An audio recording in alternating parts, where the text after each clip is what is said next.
자, 할렐루야. 네, 음성이 제대로 나가고 있습니다. 자, 우리 또 마이크를 조정을 하네. 자, 할렐루야. 또 우리 아침, 또 우리 첫째 날 GBS 나오신 여러분들도 환영합니다. 자, 우리 오늘 계속해서 나눌 이야기들에 대해서 같이 교회의 요람에 대한 부분들에서 우리가 계속 나누고 있습니다. 초대교회의 환경들과 문화적인 환경들과 배경을 통해서 어떤 인생관과 세계관에 큰 영향을 미쳤던 것처럼 교회도 초대교회에 형성된 어떠한 영역, 어떤 환경과 문화 때문에 교회가 어떻게 바라보는 관점들을 가졌느냐라고 나누면서 지난주에 나눴던 중요한 이슈, 아젠다는 바로 교회가 그의 어머니격이었던 이스라엘 유대교를 배척하게 되었던 이야기들, 그것이 하이라이트는 홀로코스트, 독일 교회가 유대인들을 말살하는 일들을 통해서 나타났다라는 것들이 있었습니다. 그런 박해들을 통해서 교회가 이 유대교를 박해함으로 말미암아 어떠한 역사적인 일들, 또 어떻게 이것들이 일어났는지에 대해서 우리가 좀 나눠 보았던 것들을 여러분 기억하실 것입니다. 그렇죠? 그래서 원래 유대교와 기독교는 분리된 것이 아니었고 원래 하나 되었었는데, 초대교회는 그렇게 분리된 개념이 아니라 하나 된 어떠한 이야기였는데, 이것이 분리됨으로 말미암아 큰 많은 영적 유익들을 잃어버렸던 이야기들을 여러분들과 나눴고요. 그러고 나서 이제 사도 바울이라고 하는 사람이 아라비아 교회에서 14년 동안 보내면서 하나님의 큰 은혜를 하나님의 큰 은혜를 전적으로 의지해서 하나님의 은혜를 체험하고 나서 이제 복음을 완전히 전파하는 놀라운 역사들이 있게 되었습니다. 그 말씀이 바로 여러분들이 잘 아는 로마서 11장 1절에서 12절까지 말씀인데, 굉장히 많아서 여러분들이 한번 읽어보시고요. 이 내용은 하나님께서 내가 말을 하나님이 자기의 백성 이스라엘을 버리셨느냐, 그럴 수 없느니라. 나도 이스라엘이뇨 아브라함의 씨에서 난 자요 베냐민 지파라 하면서 하나님께서 이런 쭉 이야기들을 해나가요. 그래서 원가지와 돌감람나무와 참감람나무 얘기하면서 너희들, 하나님께서 돌감나무도 잘라내셨는데 원가지도 잘라내셨는데 하물며 너희들도 그럴 수 있겠다. 하나님의 어미를 보라 라고 얘기하면서 하나님의 인자와 어미를 보라. 넘어지는 자에게는 어미가 있다 라고 얘기하면서 너희가 만약 하나님의 인자 안에 거하면 그의 인자가 너희에도 있느니라 라고 하면서, 그렇지 아니하면 너희도 찍힌 바가 되리라. 너희도 믿지 아니하는 데에서 거하지 아니하면 믿지 아니하는 데 거하지 아니하면 접붙임이 얻을 것이다 라고 이렇게 얘기하면서 하나님께서 이제 그런 이야기들을 얘기합니다. 자, 여러분 이 내용을 아시죠? 네, 원감남나무. 그래서 제가 농사 지으면서 지금도 어, 메론을 심었거든요. 메론을 심었는데, 메론은 접붙임한 메론이 아니라 원 씨에서 바로 발화시켜 가지고 메론을 심었거든요. 근데 제가 오이를 심을 때는 보통 오이를 씨를 받잖아요. 그 씨를 가지고 심지 않아요. 왜 그러냐면은 첫 해는 잘 되는데 둘째 해부터 좀 망가지기 시작해요. 오이가 제대로 안 나오거나 병이 많이 들거나. 그래서 대부분의 여러분들이 먹는 오이는요 다 호박 씨의 뿌리에 오이를 접목해 가지고, 그래서 제가 그 접목하는 장소 한번 아산에 있거든요. 우리나라에서 제일 큰 오이 접목하는 데 가서 이제 견학을 했어요. 견학을 해가지고 이제 외국인 노동자들이 자르고 전 묻혀가지고 딱 클립으로 잡아놓고 순환실에다가 이제 순환하고 나서 이제 출하하는 이런 방식으로 이제 한 말 500원씩 했던 것 같아요. 꽤 돈이 들어가는데 500원씩 해서 그거를 심는 것이 훨씬 더 많은 돈을 만들어낼 수 있기 때문에, 왜냐하면 병충해도 없고요. 열매도 튼실하고 뿌리가 튼튼하니까. 그래서 원뿌리는 누구냐면 유대인이고요. 우리는 거기에 접붙임을 받은 이방인 교회다, 기독교다. 이 부분들이 잘 접붙임이 되는 부분들에 대해서 이야기를 여러분들과 나누고 있습니다. 그래서 자, 이게 이제 우리가 주요한 우리의 교회의 목적 중에 하나가 하나님을 향한 교회의 목적들, 로컬 처치에 대한 하나님의 목적들, 그 이스라엘에 대한 하나님의 목적의 부분들을 좀 다루는 주제가 이 주제입니다. 그래서 하나님께서는 이스라엘을 향하여서 하나님께서의 언약을 결코 이렇게 버리지 않았고요. 잊어버리지 않았다라는 겁니다. 물론 한때 그 유대인들이 복음의 원수가 되었습니다. 28절에 보면요. 복음의 원수가 되었던 것들에 대해서 얘기하고 있습니다. 11장 28절 말씀 한번 읽어볼게요. 로마서 11장 28절. 로마서 11장 28절을 보면요. 이게 이제 복음의 원수가 되었던 이스라엘에 대해서 한번 얘기하고 있는데, 이렇게 나와 있습니다. 복음으로 하면 저희가 너희를 인하여 원수된 자여 택하심으로 하면 조상으로 인하여 사랑을 입은 자다. 조상 때문에 이스라엘은 사랑을 입었는데 복음 때문에 원수가 됐어요. 가스펠 때문에, 복음 때문에, 굿뉴스 때문에 하나님의 원수가 되었습니다. 이스라엘은요. 어떻게 이럴 수가 있을까? 어떻게 이럴 수가 있을까요? 예. 어떻게 이럴 수가 있을까요? 예. 바로 그러니까 조상 아브람 때문에 이 사람들은 선택받은 사랑받은 사람이 됐는데 메시아로 말미암아 새로운 복음으로 말미암아 이들에게는 하나님의 원수가 되는 일들을 되었다라는 것입니다. 근데 이렇게 된 원수가 이 유대인들이 하나님과 원수가 된 이유는요. 놀라운 지혜가 숨겨져 있는데 그것은 그 일로 말미암아 신비롭게 교회를 위해서 하나님과 유대인들이 원수가 되는 거예요. 누구를 위해서요? 교회를 위해서. 교회를 위해서 이제 유대인들이 희생됐다? 이스라엘이 희생됐다라고 표현하면 맞을까요? 그쵸? 희생이 된 거예요. 왜 그러냐면 그렇지 않으면 교회가 나올 수가 없었기 때문에. 그래서 어떤 유대인들의 완악한 마음으로 교회를 핍박했지만 그들에 의해 복음이 가장 큰 위기를 당했습니다. 사실은 이 메시아를 핍박하고 죽이고 뭐 이 복음을 전하는 사람들 뭐 사도 바울뿐만 아니라 수많은 사람들 잡아 죽이려고 뭐 아주 결의하고 군무면서까지 사도 바울을 잡아 죽이려고 했던 사람들이 있었잖아요. 왜 그러냐? 복음을 전했기 때문에. 그래서 위기가 있었지만 하나님께서는 이 일들을 통해서 복음이 열방 가운데 다져지는 가장 큰 기초를 다지는 작업을 하셨다라고 하면 될 것 같아요. 제가 이제 이렇게 오이 이런 거 배우면서 농업 배우면서 배웠던 게 하나가 뭐냐면 이제 오이를 이렇게 다 정식을 하잖아요. 이제 접목해서 정식을 하면요. 보통 한 그, 한 2, 3일 정도는 물을 줘요. 그래서 물을요, 안 줘요. 한 3, 4일 동안. 많게는 막 상태 보지만 일주일 동안 물 안 주면요. 이 오이가 오이 뿌리가 물을 찾아서 막 쫙쫙 뻗어나가요. 굉장히 길게 막 몇 미, 1m 정도까지 막 쫙쫙 빨아들여요. 그러고 물을 주면 어떻게 돼요? 이제 막 쫙쫙 자라는 거죠. 그와 같이 약간의 핍박을 하나님께서 하시는 이유가 있어요. 교회에게. 왜 그러냐면 아주 뿌리를 깊고 다지고 깊이 나가기 위해서라고 하는 거예요. 그래서 저도 이제 농업 여기서 지금도 하는데 여기서 하는 주요한 일 중에 하나가 뭐냐면 가지치는 일이에요. 가지치는 거지. 자, 꽃이 피기 전에 이미 가지를 쳐버려. 왜 그럴까요? 생장점을 잘라버려요. 쭉쭉쭉쭉 뻗어나가는 그 일들을요, 잘라내는 이유들은요, 그 뿌리들을 깊게 내기 위한 거예요.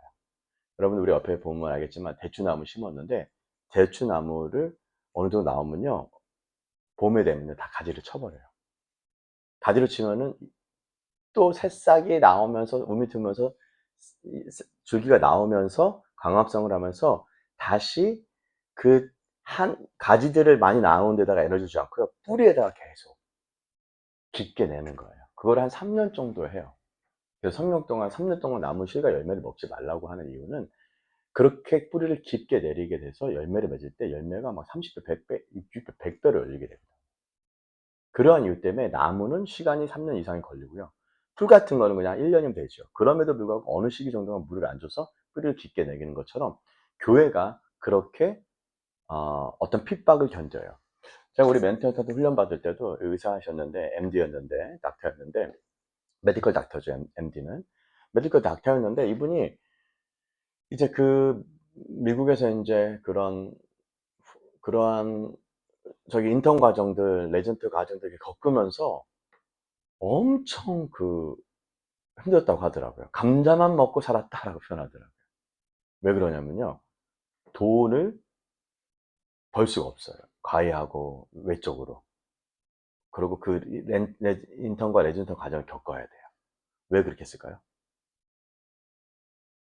테스트하는 거예요. 다지는 거예요. 그 견디는 힘을 키우는 거거든요. 그 견디는 힘들 이기는 힘을 키우지 않으면요, 어떠한 영역에 올라갈 때 팍팍팍팍 날아가거든요. 그래서 장가지대 가지치기를 하면서 정말 그 뿌리를 깊게 하는 신앙생활도 그렇고요. 어떤 새로운 아이들이 태어날 때 그러한 일들을 해 주는 것이 중요해요. 우리가 그래서 인제 홈스쿨 할 때도 계속 애들을 다지는 게 있어요. 뭐냐면 기초, 기초를 다져요. 뭐 계속 성경의 기초를 다지고요. 그다음에 인간관계, 사람 관계하는 기초들을 다지고요. 어떻게 학문적인 것들도 기초를 다지는 거예요. 읽고 쓰고 듣고 말하고 요런 거 기초들을 다져 나가는 일들을 하는 것들이 지혜로운 부모죠. 그래서 이렇게 해 가지고 만기 잠깐 해 가지고 성적 확 올리는 게 아니라 궁극적으로 장기적으로 쫙 계속 올라가고 풍성한 열매를 맺게 하기 위해서 기초를 다지는 것들을 우리가 인제 하는 것처럼 하나님도 교회에게 그런 장치를 하셨다. 예 라고 말씀하고 있습니다. 그래서 이 이러한 일들에서 살아남는 것들, 예 이것이 진짜 본질이라 참된 본질이에요. 그래서 약간 경쟁 아닌 경쟁을 시키는 거죠. 어. 경쟁 아닌 경쟁을 살아나시거든요. 저도 어저께 인제 이 풀을 매면서 뭐가 그런 생각을 했어요. 이제 풀을 뽑으면서 제가 원래 심었던 다알리아 꽃 위에 이게 풀들이 자라거든요. 이렇게 보니까는 이 풀들이 얘를 완전히 사로잡아 먹어 버렸어. 압도해 버렸어. 그러니까 얘가 안 자라는 거예요. 그래 가지고 약간의 풀을 뽑아 주긴 하거든요. 뽑아 줘야지만 얘가 인제 올라오거든요. 풀보다 올라오는 속도가 더 빨라서 올라와서 얘가 인제 압도해야 되거든요. 그래서 작약도 심어 보면서 촘촘히 심어 가지고 압도했던 그 틀밭에는요 잡풀이 별로 없어. 몇 개 안 보여. 근데 그 옆에는요 좀 듬성듬성 심었더니 어떻게 해요? 잡풀이 막 올라와 가지고 막 압도해 버릴 수가 있거든요. 어쨌든 그렇게 서로들 싸워요. 나무들도 싸우고 식물들도 서로 싸우거든요, 서로. 그와 같이 어떤 신앙적으로 본질적으로 싸우게 하는 일들은 하나님께서 허락하신다라는 거예요, 우리에게. 그래서 살아남게 하는 것들이죠. 그래서 기억하셔야 돼요. 교회가 인제 태어나고 나서 좀 교회에 닥친 가장 문제는 세상이 교회를 인정하고 받아들일 때 반생됐다는 거예요. 다시 한번요. 자, 교회가 닥친 가장 큰 문제는 언제 왔다고요? 세상이 교회를 인정하고 받아들이기 시작할 때부터 교회에 가장 큰 문제들이 일어났다. 무슨 얘기냐면 콘스탄틴 황제부터 해서 세상에 이제 핍박받았던 교회가 타락하기 시작했던 것은 313년 콘스탄틴 황제라고 많이 얘기를 하고 있잖아요. 그러고 나서 세상이 받아들여지고 세상에게 인정받고 받아들여지고 나서 굉장히 교회가 큰 문제를 가지고 오게 된다라는 거예요. 뭐 구조적인 문제뿐만 아니라 여러 가지 왜곡들이 굉장히 많아졌다라는 거예요. 우리가 교회가 마치 그런 거예요. 세상 사람들에게 교회가 꼭 받아들여지고 세상 사람들이 그렇게 인정해 준 대로 살아야 될까? 그럴 필요는 없다는 것들이죠.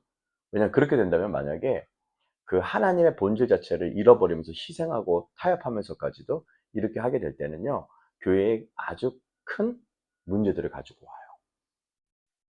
그렇죠? 예. 그래서 저희가 인제 그런 것들을 인제 받아들임으로 말미암아 대가를 많이 치러야 될 것들이 있죠. 예를 들면은 어 우리가 인제 중요한 이슈 됐던 동성 연애 부분들도 그들을 사랑하지만 그 죄들을 인정할 수는 없죠. 그죠? 예. 그 부분에서 헷갈리면 안 되죠. 그리고 예를 들면 하나님의 여러 가지 말씀들이 있잖아요. 음란이 됐든 빛이 돼서 종이 되는 일들이 됐든 여러 가지 기타 많은 문제들을 성적인 문제가 됐든 불법적인 성관계가 됐든 여러 가지 문제들이 있잖아요. 또 심지어 우리는 교육 문제까지도 가지고 들어와 있잖아요. 그죠? 우리 교회는요. 교육 문제까지도 이 타협하지 않으려고 굉장히 타협하는 분들 정죄하려고 비판하려고 하는 게 아니라 이것들을 지키기 위해서 굉장히 많은 대가를 치러요, 엄마들이. 그렇죠?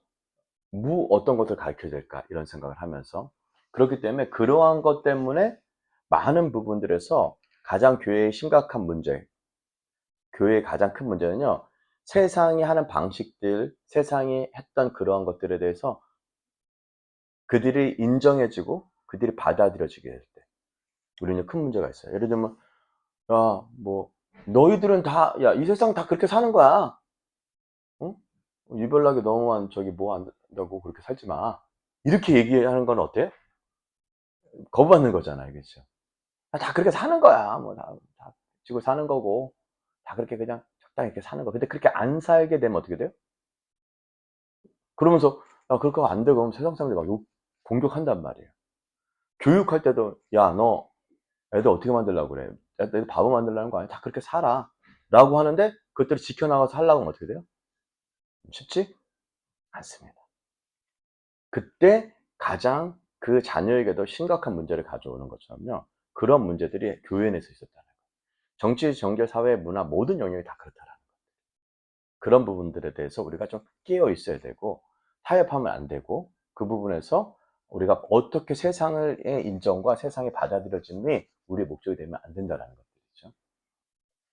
그래서 어 이 사도 바울이 이제 계속해서 이제 로마에서 얘기하는 것들은요, 로마에 있는 성도들에게 설명했던 대로 하나님은 교회를 그분께로 가까이 부르셨더라는 거예요. 하나님은 교회를 그분께 가까이 부르셨더라는 거예요. 이는 유대인들의 마음속에 거룩한 질투심을 불러일으켜서 그들도 구원을 받게 하기 위해서다라는 거예요. 다른 말로 하면 우리가 인제 그런 거예요. 예를 들면은 우리가 사람들한테 아무리 뭐 교육의 부분에서 뭐 이렇게 한다고 해서 사람들이 뭐 "쟤네들 유별나는 애들이 아니야? 유니크하네?" 막 이런 얘기들을 할 수가 있잖아요. 그리고 "쟤네들 유별나다." 이렇게 얘기도 할 수 있고요. "야 유별나게 살지 말고 그렇게 살아." 이렇게 얘기하는 얘기를 좀 많이 들을 수가 있습니다. 근데 그러한 일들 때문에 그러한 일들의 근본적인 목적은 하나님의 거룩한 질투심을 유대인에게 불러일으켜서 그들도 구원받게 하기 위해. 예를 들면 여러분들이 어 어떠한 부분에서 세상에 사는 방식들, 세상의 패턴대로 살지 않아서 여러분들이 거룩한 질투심 불러일으킨 것이 있나요? 있어요? 그러니까 세상에 살고 있는 방식대로, 우리 이번 주에 그런 얘기를 좀 했던 거예요. 명성재님이 오셔 가지고 이제 보통 인제 교회 인제 다 직장인들이 거기 인제 같은 동료들이 다 교회를 거의 다닌대요. 한 사람만 가나안 교인이고. 근데 금요일마다 인제 끝나면은 인제 사밧을 오니까 맨 처음에는 "야 너 뭐 너 왜 유별나다." 그러고 막 계속 그렇게 같은 기독교인들도 막 그렇게 얘기를 했다라는 거예요. 그러면서 "야 야 야 유별나다. 너는 한 번도 안 빠지고 그렇게 가냐 거의 1년 내내." 그렇게 얘기를 했는데 요번 주에 오서 간증하더라고요. 요번 주에도 만났는데 "분명한 것이 있다."라고 얘기하더라고요.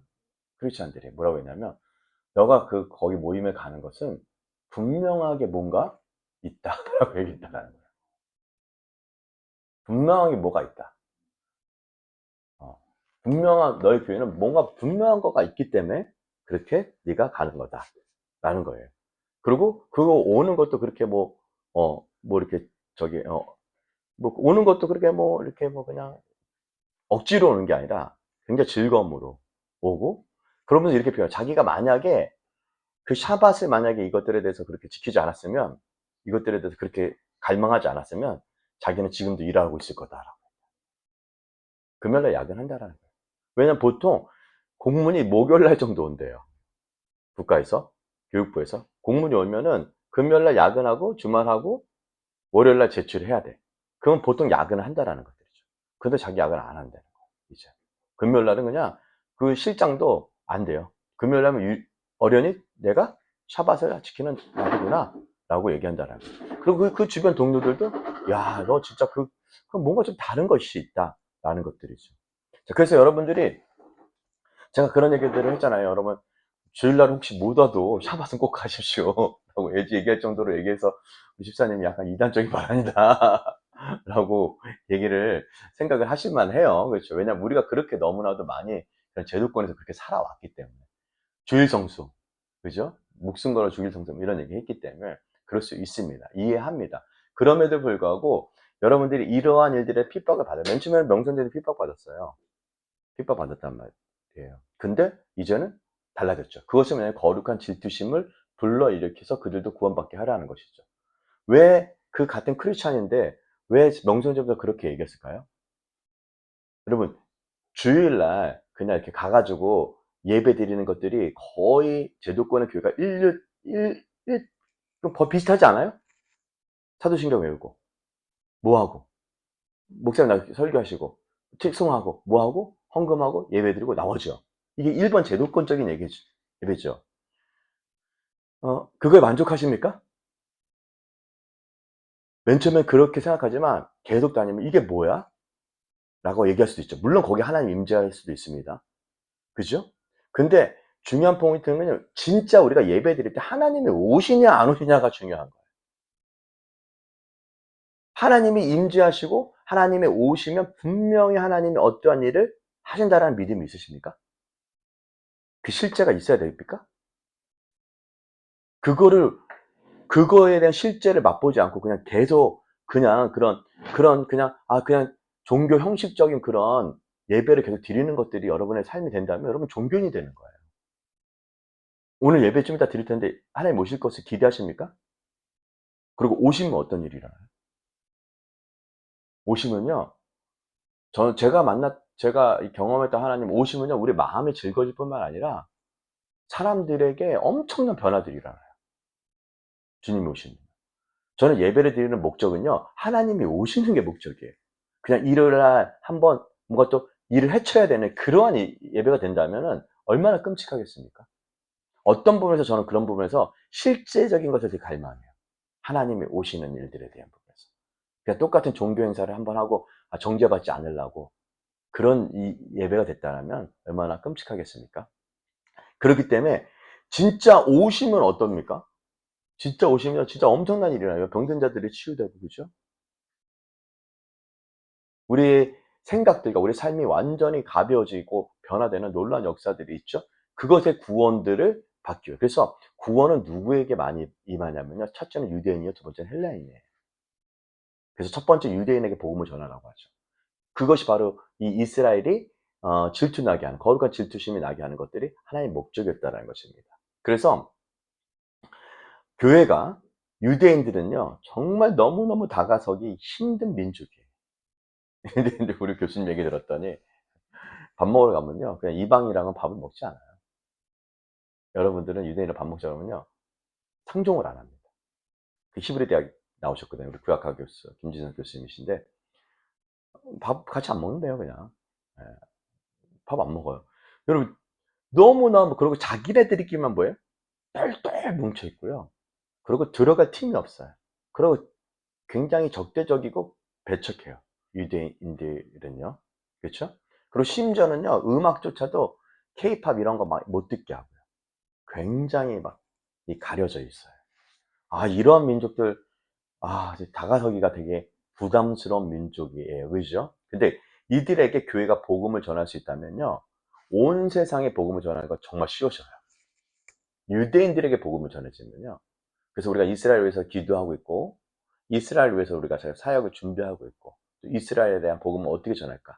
이 일들에서 왜냐하면 이스라엘이 거의 마지막이에요. 이스라엘까지 복음이 전해졌다? 그러면 여러분 그때 주님이 오십니다. 이스라엘까지 복음이 전해지면요. 뭐 하마스 이런 이런 무슬림들보다요 유대인들이 복음 전하기가 더 어렵습니다. 더 어려워요. 그렇기 때문에 이러한 이유 때문에 주님께서 먼저 유대인에게 복음을 전하라고 명령하신 것입니다. 첫 번째는 유대인이요, 두 번째는 헬라인이라고 얘기하잖아요, 그죠? 그러니까 여러분들은 누구한테 복음을 먼저 전하게 했어야 돼요? 유대인들에게. 네, 그렇죠. 그래서 이것은 유대인을 편애해서 하는, 유대인만 좋아해서가 아니에요. 유대인에게 다가가는 복음을 전하는 능력이야말로 교회가 가진 진리의 진정성을 시험해 볼 수 있는 시금석이기 때문에 그렇습니다. 왜냐하면 원가지의 회복은 분명히 하나님의 뜻입니다. 로마서 오늘 아까 얘기했던 것처럼 11장 22절 읽어드릴게요. 자, 그러므로 하나님의 인자와 어미를 보라. 넘어지는 자들에게는 어미가 있으니 너희가 만일 하나님의 인자에 거하면 그 인자 안에 너희가 있으리라. 그렇지 않으면 너희도 찍힌 바 되리라. 저희도 믿지 아니하는 데 거하지 아니하면 접붙임을 얻으리니 이는 저희를 접붙인 능력이 하나님에게 있습니다. 라고 얘기하고 있잖아요. 그러면서 쭉 나가는 게 이스라엘의 구원들에 대해서 얘기하고 있습니다. 하나님께서 이 일들을요, 누구에게 통해서 한다고요? 접붙임 받았던 이방인들을 통해서 하신다. 이방인들. 여기 아주 놀라운 지혜가 숨겨져 있습니다. 자, 여러분들은 성경을 누굴 통해서 받았습니까? 네, 유대인들을 통해서 받았어요, 우리는요. 그렇죠? 또한 유대인들 통해서 메시아의 축복도 받았어요. 여러분, 기독교는 메시아 예수 그리스도 믿죠. 메시아를 믿음으로 어떤 축복을 받았습니까? 대한민국? 다른 나라 말고 대한민국의 메시아를 받아들임으로 어떤 축복을 받았습니까? 우리는 왕정 국가였잖아요, 조선시대 때. 그러고 도저히 안 된다라는 걸 알았고요. 공산주의가 많이 올라오게 될 때 자유민주주의적인 그런, 그것도 자유민주주의도 안 된다는 걸 알았어요, 이승만 대통령은. 그래서 야, 이건 철저하게 기독교적인 사상으로 되어졌던 나라들, 세워진 미국 있죠. 미국의 헌법에 세워졌던 미국의 헌법은요, 철저하게 모세오경을 바탕으로 세워진 국가예요. 그 바탕을 그대로 가져와서 한국에다 적용해 버렸어요. 왜냐하면 이 민주주의로도 안 된다는 걸 알았거든요. 인간들에서도 안 된다는 거를 아주 명확하게 통찰력 있게 보았기 때문에 이건 안 된다. 그래서 이 기독교적인 어떻게 보면 나라들을 세우는데 초창기에 대한민국이 세워졌다라는 것들이죠. 이것이 얼마나 큰, 그러니까 메시아가 주었던 복음들 있죠. 구약부터 이 신약까지 이 통틀어 이것을 교회가 받아들이고 나서 대한민국이 어떤 축복을 받았어요? 메시아를 통해서 축복받은 건 진짜 어마어마해요. 6.25 전쟁 이후에 대한민국은 거의 일어날 수 없는 폐허된 나라에서 고아와 과부들과 수많은 이 끔찍한 나라에서 흙더미와 같은 진흙과 같은 어두운 땅에서 메시아 복음 예수 그리스도를 선교사님들을 전하셨고 그것을 받아들였고 그 중에 한 사람들을 통해서 예수님을 믿는 믿음으로 정치계까지 들어갔고 그것이 나라가 됐잖아요. 그죠? 지금 대한민국의 위상은 어떻습니까? 전 세계 위상? 원조받는 나라가 원조해주는 나라로 바뀐 것은 인류 역사상에 없습니다. 가난은 대물림 되는데 가난하지 않는 나라가 됐어요. 가장 가난한 나라가 원조해주는 나라가 되었어요. 이게 가능합니까?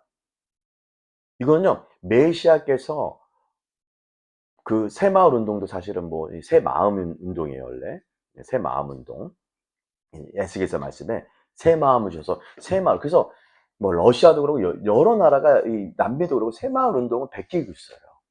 베끼고 벤치마킹 하는데 안 돼요. 왜 안 될까? 왜 안 되는 줄 아세요? 이 기본적인 이 토대를 어떻게 쌓냐에 따라서 전혀 다르게 자랐기 때문에 그 껍데기 어떤 것들을 가져온다고 해서 바로 되는 건 아니거든요. 이 새 마음도 완전히 성령으로 말미암아 새 영을 너희에게 주고 새 열정을 부어주고 새로운 생각을 주고 이 하나님의 너희들의 마음 가운데 이것을 준다라고 하는 이 놀라운 말씀들을 가지고 대한민국 새마을 운동까지 해서 뭐 그거 잘 살아보세요 하면서 마을 곳곳마다 그죠? 도시마다 마을마다 너무 놀라운 일 있지 않았어요? 그 중에 하나가 그냥 농지법도 바꿨거든요.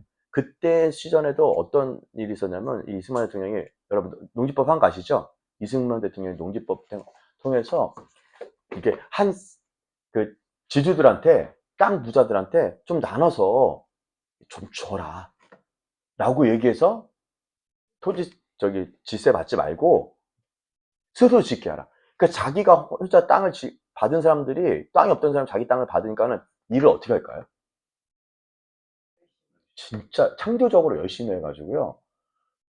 이게 기반이 된 거예요. 이게 기반이 돼서 이게 먹고 살 수 있는 기반이 되니까 그 위에 뭐를 쌓아요? 상업이라고 하는 비즈니스. 그리고 고속도로 뚫리고 거기서부터 어떻게 해요? 엄청난 물자가 왔다 갔다 하면서 소통이 되고 혈액이 돌아가고 돈이 돌아가고 그러니까는 경제에 활력이 생겼고 경제 5개년 계획 세우고 막 세워가지고 나라가 이렇게 됐죠. 자, 그런 바탕이 뭐냐면요. 기독교적인 사상이 그 밑에 깔려 있다는 거예요. 메시아적인 사상이에요. 메시아가 오면 우리에게 새 마음과 새 영을 주신다라는 것. 새 열정을 준다는 것. 와, 할렐루야. 너무 놀랍지 않아요? 그래서 나라가 이렇게 됐어요. 그 기반이 쌓여 있다라는 것들. 그 기반이 없으면요, 우리나라는요, 저기 일본한테 이길 수가 없어. 일어날 수가 없는 나라가 될 수 있었는데 이렇게 일어났다는 건 정말 놀랍지 않아요? 그래서 메시아를 통해서 유대인을 통해서 복음을 유대인들이 이방인을 통해서 복음의 축복을 또한 받게 될 것이라는 거예요. 그래서 여러분 우리가 잘 사는 목적이 뭐예요? 경제적인 부유를 가지겠다는 원인이 뭐예요? 아셔야 돼요. 뭐 하려고? 이방인이 유대인들에게 복음의 축복을 전해주기 위해요. 그래서 우리가 이스라엘 가야 돼요? 왜 가야 돼요? 받았으니까. 축복을 받았으니까 우리가 빚진 자로서 빛을 전해줘야 되겠죠. 모든 사람이 이 하나님의 자비가 필요합니다. 유대인들에게도. 그래서 한때 메시아를 거절했던 유대인들 뿐만 아니라 모든 이가 하나님의 자비를 받게 될 것이다.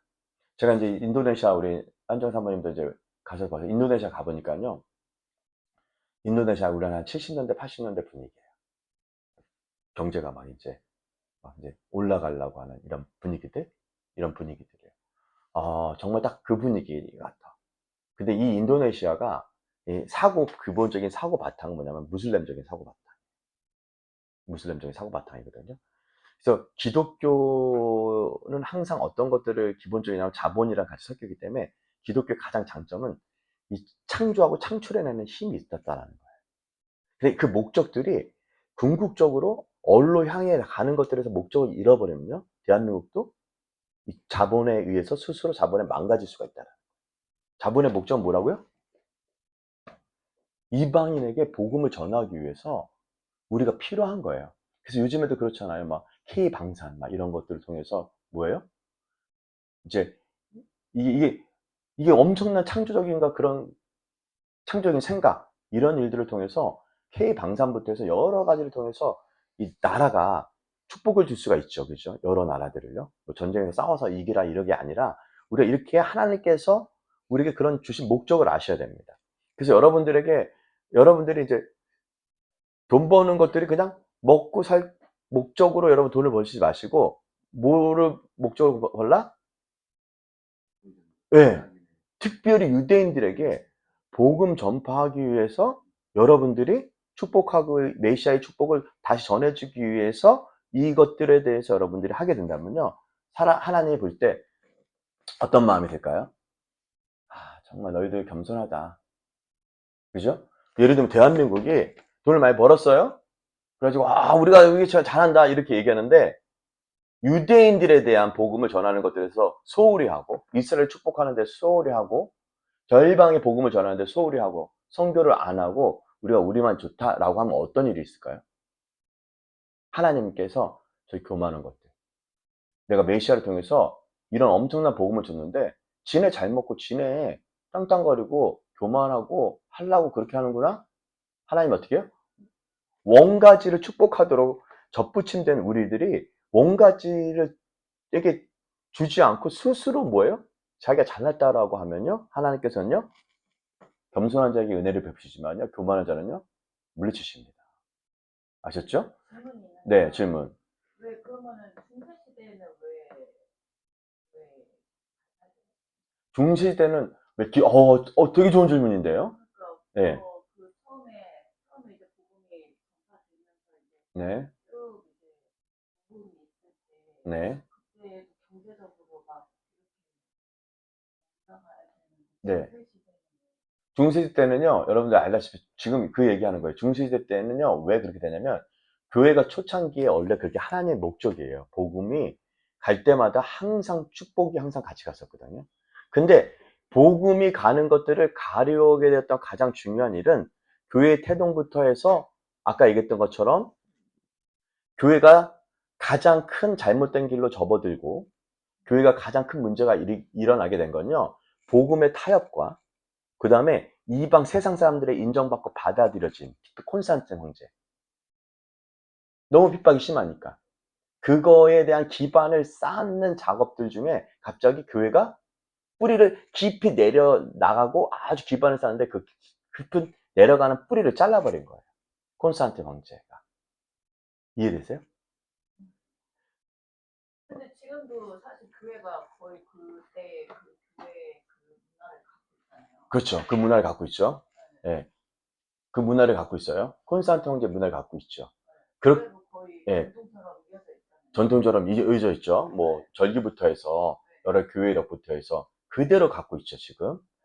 하나님께서 그것들 때문에 지금 교회가 원래 하나님의 역사들고 하나님의 경륜 가운데 깊이 멀어져 있었던 부분도 있다라는 거예요. 원래 복음은요, 유대인에게 먼저 전하고 헬라인에게 전해야 되거든요.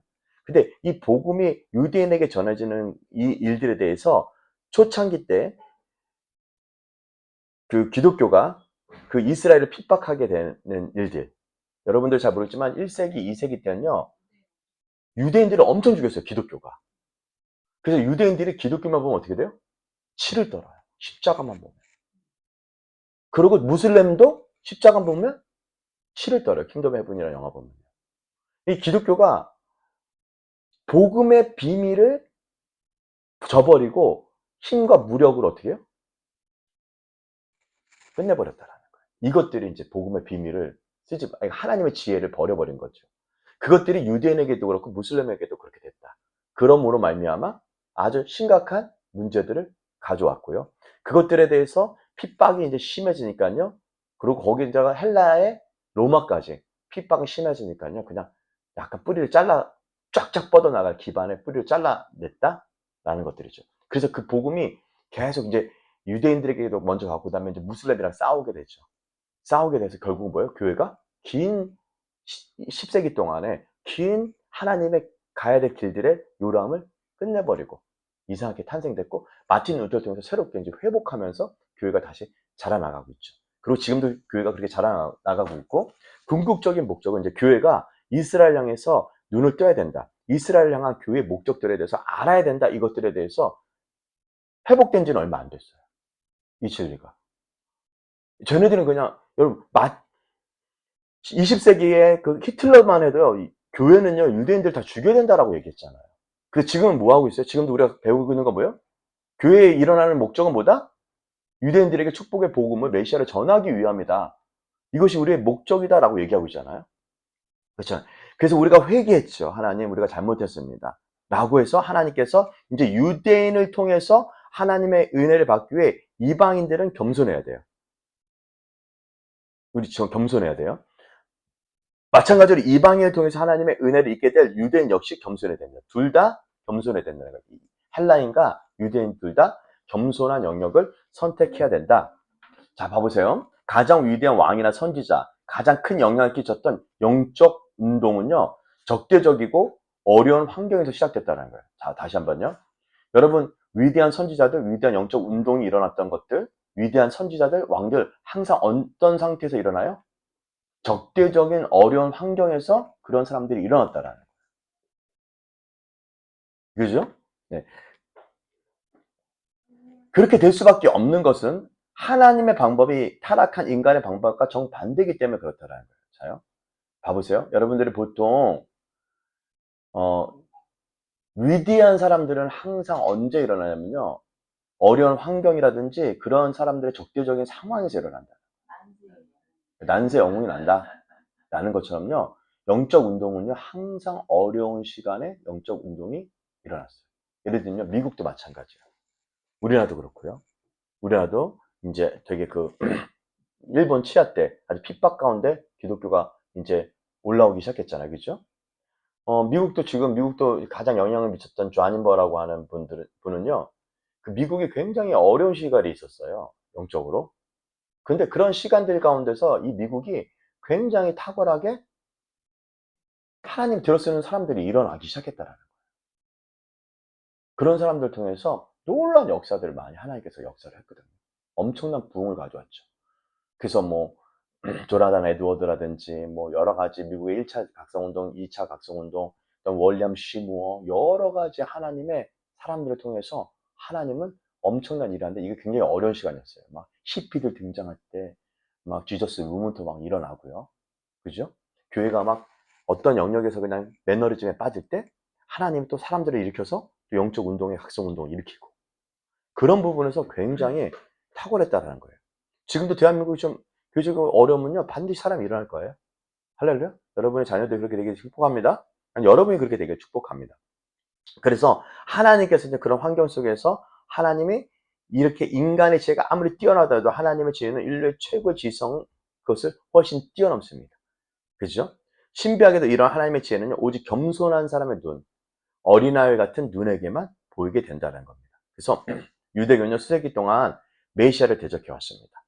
앞으로 기독교가 성숙한 모습을 보일 텐데, 그때가 되면 유대인들이 메시아를 핍박했던 동일한 이유로 여러분 제도권 교회가 진리를 핍박하게 될 것이라는 거예요. 다시 한번요. 자, 교회가 이제 좀 성숙해지잖아요.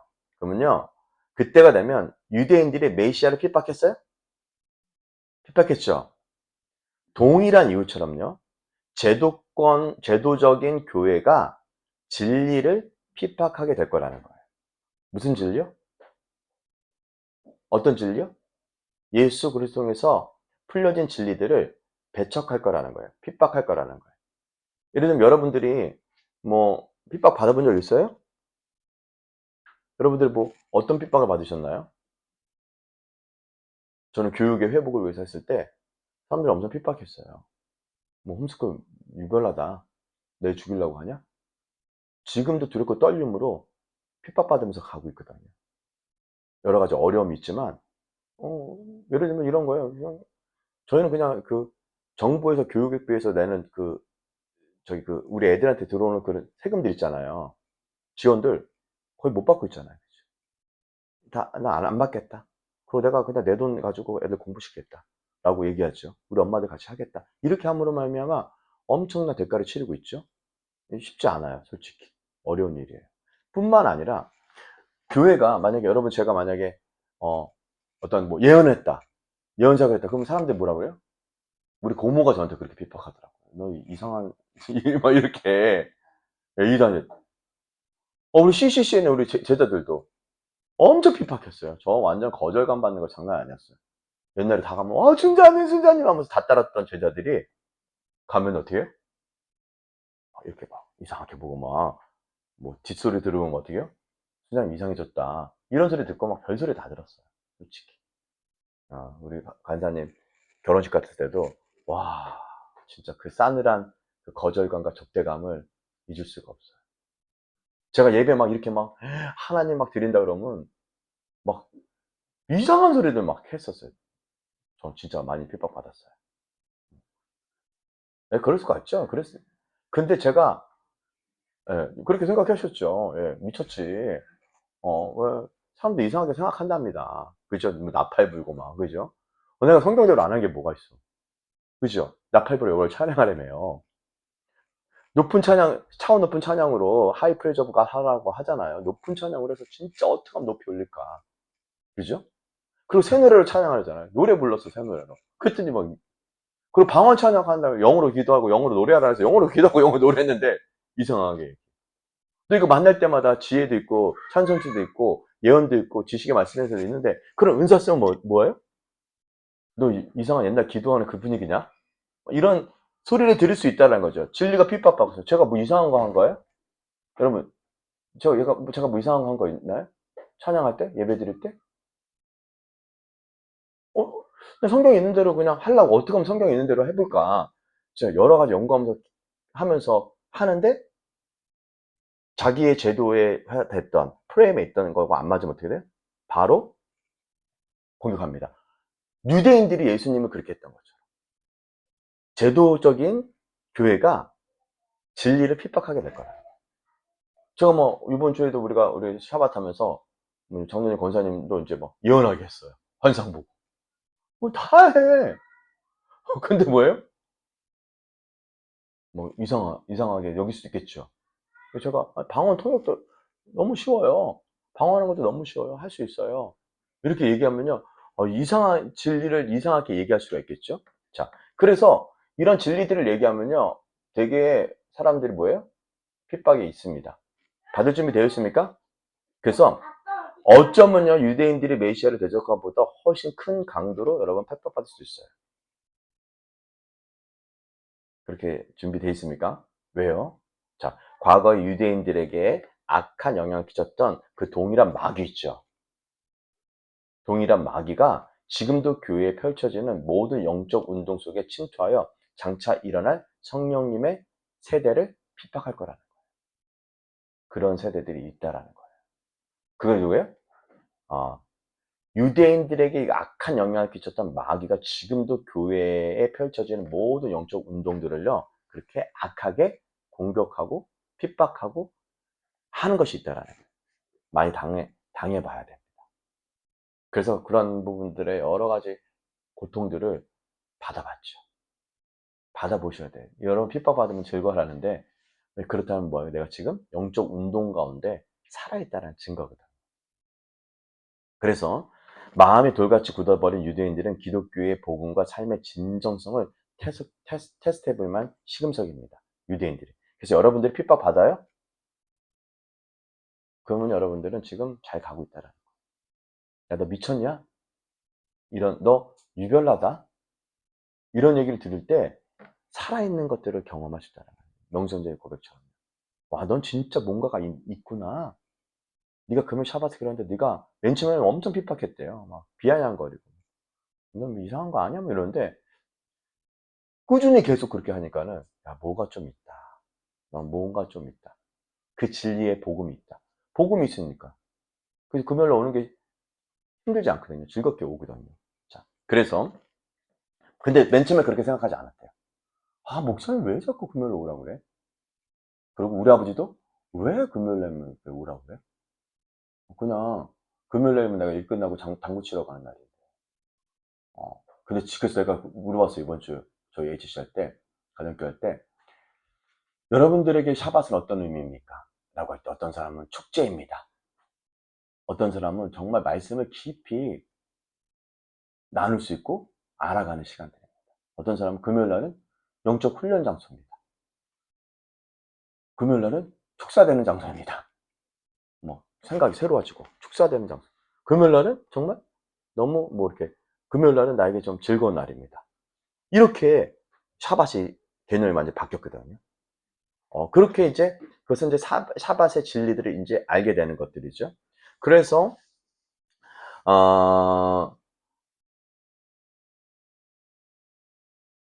그렇게 이제 그래서 우리가 그런 테스트를 좀 받아봐야 된다. 그래서 여러분들이 아 진짜구나 아니구나를 어느 정도 여러분들은 반드시 그러한 시간들을 갖게 될 것입니다.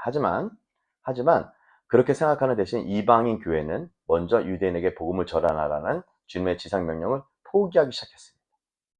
자, 여기가 중요한 포인트예요. 자, 핍박받았는데 이방인들이 유대인들에게 복음을 여러분 사도 바울이 뭐라고요? 첫 번째는 유대인이요, 둘째는 헬란이라고 했죠. 첫 번째 복음을 전하는 데는 누구예요? 유대인이에요. 근데 교회는 유대인들에게 복음을 전하는 거를 뭐였냐면요, 포기해버렸어요. 왜냐면 쟤네들 뭐하니까? 계속 자기네들 메시아 기다리는 메시아 안 왔다. 예수 메시아 아니다. 그러니까 열받은 거예요. 그러니까는 저 새끼들 저거 다 쏴 죽여 해서 유대인들 초대교회 예루살렘에서 엄청 죽였어요. 교회가 힘이 생기고 나서부터. 힘이 생기니까. 그래서 복음을 전하는 것들을 포기했고요. 그래서 예루살렘이 멸망하자 교회의 영적 중심은 점점 서쪽으로 이동하여 결국은 로마와 콘스탄티노플에 안착하게 됩니다. 그것이 바로 우리가 지금 있는 동로마와 서노마인 이 기독교가 되었다라는 거예요. 서쪽으로 갔죠. 원래 하나님의 목적은 뭐다? 그때 유대인들에게 핍박받아도 복음을 계속 전해야 되는데 스탑을 했다라는 거예요. 여러분들이 핍박한 사람들한테 복음을 계속 전할 의도가 있습니까? 우리 보통 전하다가 안 되면 어떻게 해요? 그냥 끝내버리잖아요. 그래서 교회가 그 하나님이 말씀인 유대인에게 복음을 전하라고 하는 말씀을 포기하고 나서부터 결국 콘스탄티노플까지 복음을 그쪽으로 교회 중심이 이동하고 나서부터 거기서부터 뭐가 생겨요? 여러분들 잘 아는 콘스탄티노플에서 콘스탄틴 황제가 바로 기독교를 공인하는 세상을 인정하고 받아들여짐을 되면서부터 교회는 아주 심각한 문제를 가지고 옵니다. 그래서 중세시대 때 이 복음의 축복이 일어나지 않았던 이유입니다. 매너리즘에 빠졌다는 거예요. 콘스탄티노플 때 그때 분위기가 어떤 분위기냐면요. 교회에 등록하지 않으면 사업자를 안 내줘. 세금도 엄청 물어. 그럼 들어오게 안 들어와요? 교회 들어오죠. 그거를 뭐냐면 로마 군대의 영과 여러 가지 혼잡한 포도주가 교회에 들어와서 엄청난 교회 타락을 가져오기 시작합니다. 예, 예, 예. 그래서 그렇게 엄청난 문제들을 가져오게 되는 이야기들을 이제 경험하게 되는 것들입니다. 자, 이것이 너무너무 끔찍한 일이죠. 그래서 이 사건으로 결국은 교회와 유대인의 모든 연계가 끊어지기 시작합니다. 완전 분리. 유대인에게 복음을 전하고 이방인에게 복음을 전하는 이 첫 번째 하나님의 명령을 하지 않음으로 말미암아 유대인과 이스라엘 이방인의 모든 관계가 끊어지게 됩니다. 기독교 유대인. 그래서 지금은 기독교 유대교가 따로 하나로 분리돼 있잖아요. 유대인들 기독. 원래 유대인과 기독교는 나뉘는 게 아니에요. 그래서 제가 굳이 하는 게 뭐예요? 이제 우리 토라를 알아야 됩니다. 왜 알아요? 이방인들에게 유대인들이 복음을 전하려면 좀 뭐라도 알아야 될 거예요. 토라 포션. 이번 주에 토라 포션은 뭐다? 발라크다. 발라크가 히브리어로 이렇게 돼 있다. 이런 걸 어느 정도 좀 알아야지 뭐 얘기가 될 거 아니에요. 여러분들도 외국 사람들이 와서 한국말 하면 좋아하잖아요. 그죠? 근데 우리는 우리보다 한국말을 더 잘해. 그러면 야, 너 어디서 한국어 배웠냐? 라고 하면서 시기할 수 있잖아요. 그런 것처럼요. 우리가 그렇게 복음을 전해하고 유대인들에게 복음을 전하는 건 멈추지 말아야 됩니다. 그래서 끊어지게 하세요. 그래서 연계시켜야 된대요. 그래서 지금은요. 이스라엘을 연계시키려고 히브리어 공부하는 거고 토라 포션 하는 거고 다시 유대인들에게서 저는 뭐 그런 마음이 있어요. 이제 케이팝 때문에 이제 유대 사람들 많이 유대인들이 많이 오거든요. 한국에. 그러면 어떻게 해요? 저기 유대인은 유대인인 게 티가 안 나요. 예, 안 나죠. 근데 밝히면 알죠. 밝히면 알죠. 유대인은 인종이랑 상관이 없는 거죠. 예, 인종이 상관없어요. 유대인은 저기 다른 사람, 예를 들면 한국 사람도 얼굴색으로 모르는 거. 예, 한국 애도 한국 여자인데 제가 어떤 다큐 하나 봤는데 한국 여자애도 유대인 부부에게 입양이 당했어. 걔도 그 샤밧 하고 다 하거든요. 걔 유대인이에요? 이방인이에요? 유대인. 유대인이에요. 유대인으로 불려요. 엄마가 유대인이고 가정 입양하면요, 얘네 다 입양해서 유대인으로 불려요. 주시라고 불린단 말이에요. 대한민국의 혈족이라도.